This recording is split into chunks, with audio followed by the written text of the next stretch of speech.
सुन रंजन, हमरा के तू अब भूल जा, काहे से कि अब हमारा तहार मिलन नईखे हो सकत रंजन, नईखे हो सकत। अरे हम तोहरा के कैसे भूल सकीला? तू तो करेजा में समाइल बाड़ू, कैसे निकाली हम बतावा।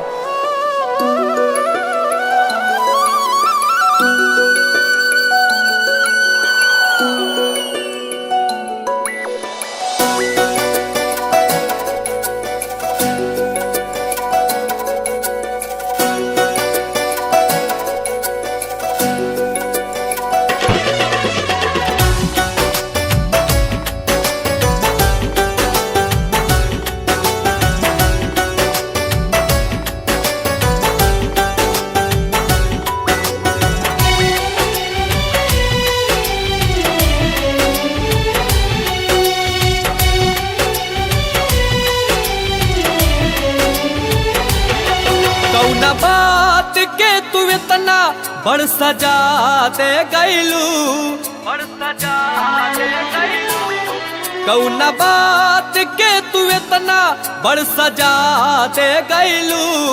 प्यार हमारा से दुल्हन केहू गैर के भैलू, प्यार हमारा से दुल्हन केहू गैर के भैलू। और दिया मोहब्बत के तू ही जरैलू, तू ही बुता गईलू। प्यार हमरा से दुल्हन केहू गैर के भैलू, प्यार हमरा से दुल्हन केहू गैर के भैलू।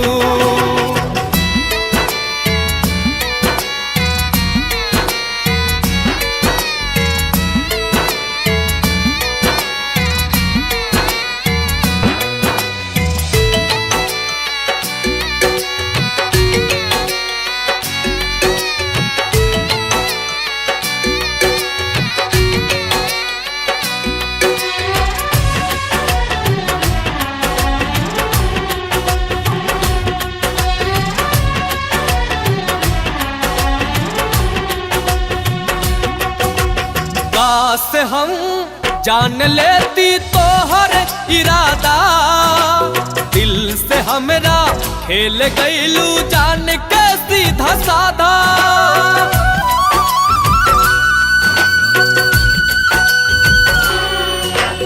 काश हम जान लेती तोहर इरादा, दिल से हमरा खेल गईलू जान के सीधा साधा।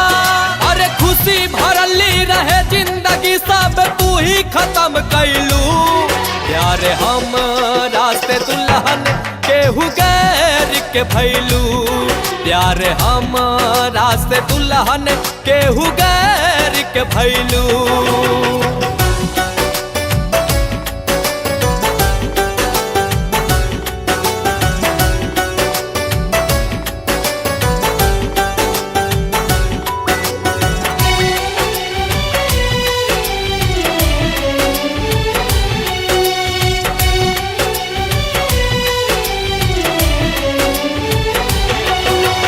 जिंदगी भर न भर पाई तोहर दिहल जखम, तू सजन के सेज पर होइबू खूबे मगन।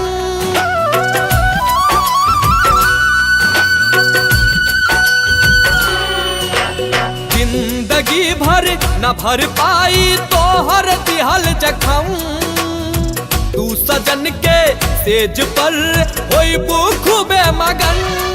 अरे खैलू हजारों कसम बाकी एको ना निभैलू।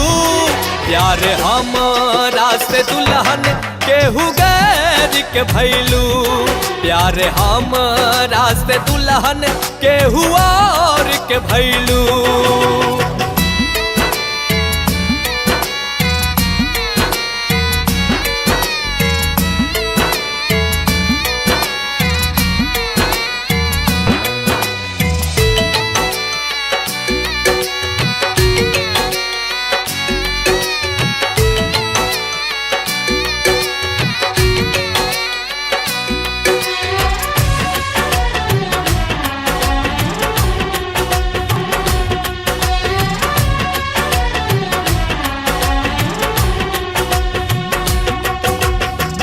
बेकदर बेवफा तूने ये क्या किया, दिल मेरा तोड़ के जख्मी बना दिया।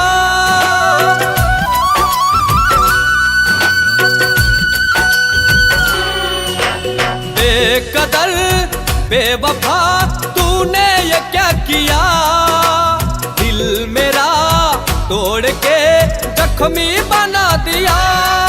अरे रंजन दिनेश के दिल पे वार गम के तू कैलू, प्यार हमरा से दुल्हन केहू गैर के भैलू, प्यार हमरा से दुल्हन केहू गैर के भैलू, प्यार हमरा से दुल्हन केहू गैर के भैलू।